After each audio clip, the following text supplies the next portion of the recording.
mic not turned on unless you're recording?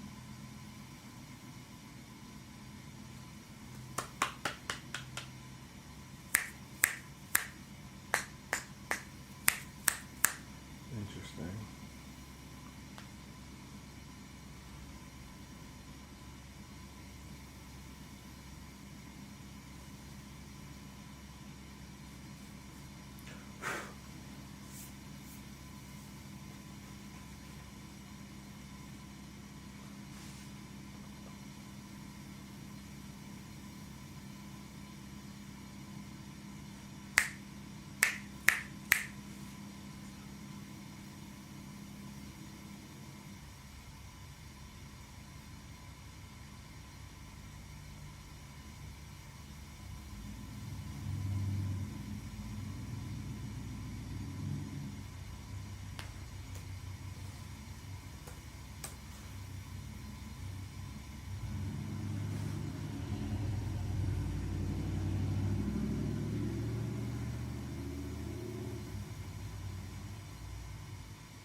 Can you put something on the TV that has some audio, please?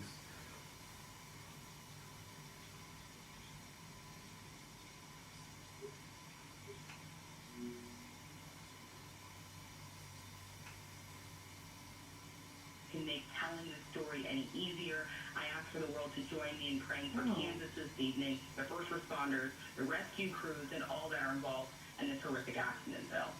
Yeah, and I'm seeing a statement from the Kansas governor as well.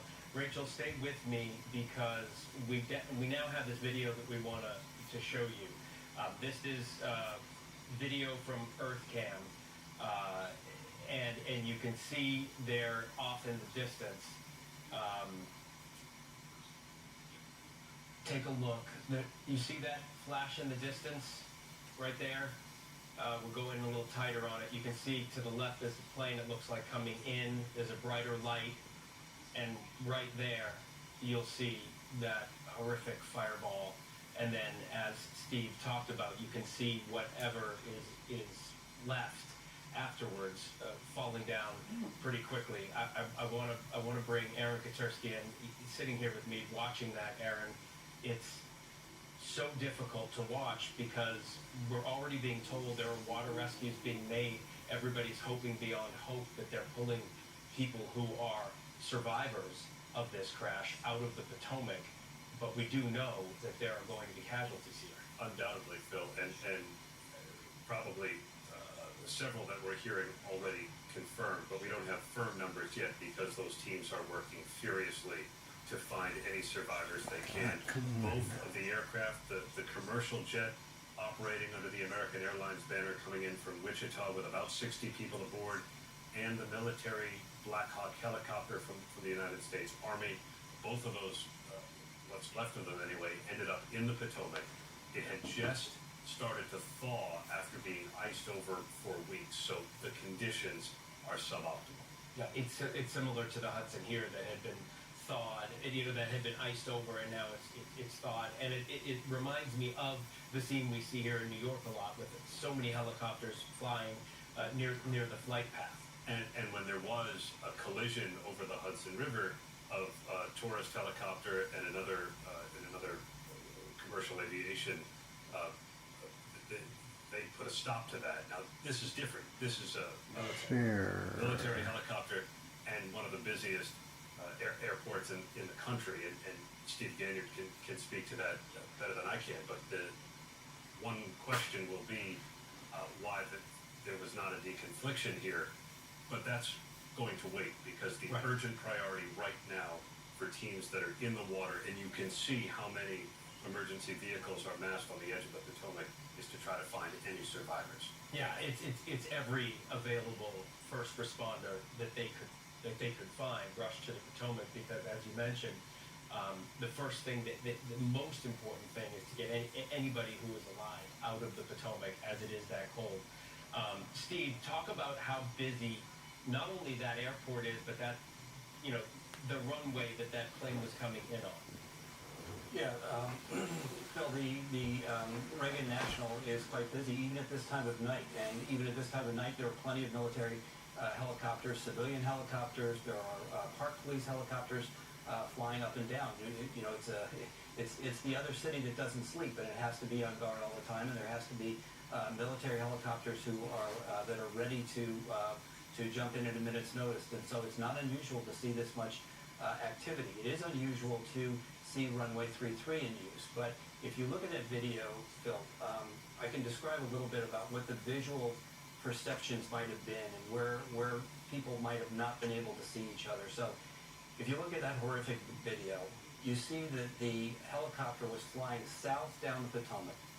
The regional jet was landing runway 33, so it was coming up towards northwest DC. So the helicopter appears to have hit the regional jet on the right side of the regional jet.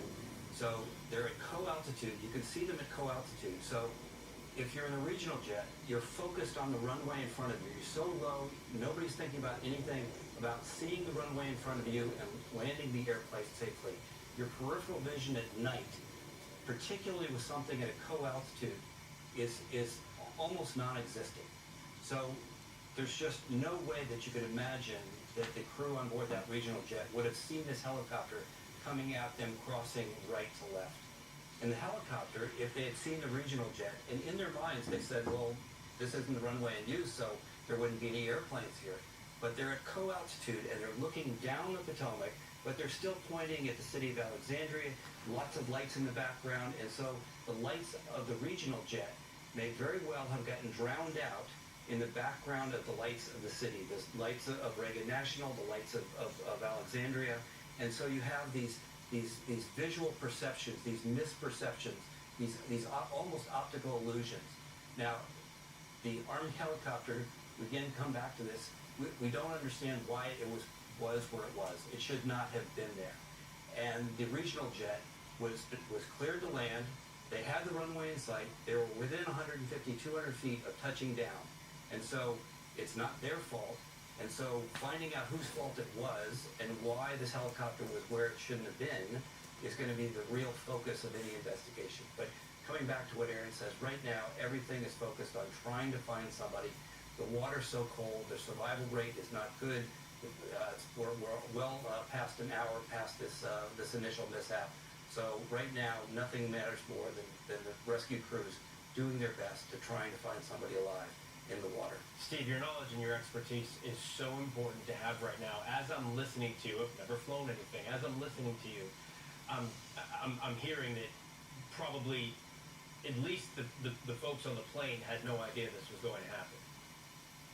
No, nobody did. You look at both aircraft, Phil, and neither moved. They stayed on a constant converging path, almost co-altitude.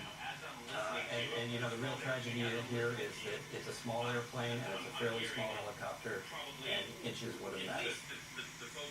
And you have the explosions that both just go down as quickly as they will. With our Wi-Fi. Aaron, we're watching this response on the right side of the screen. It's a massive response. Who do we have part of this response going into the Potomac to try to find anybody who they can possibly pull out alive? Everybody.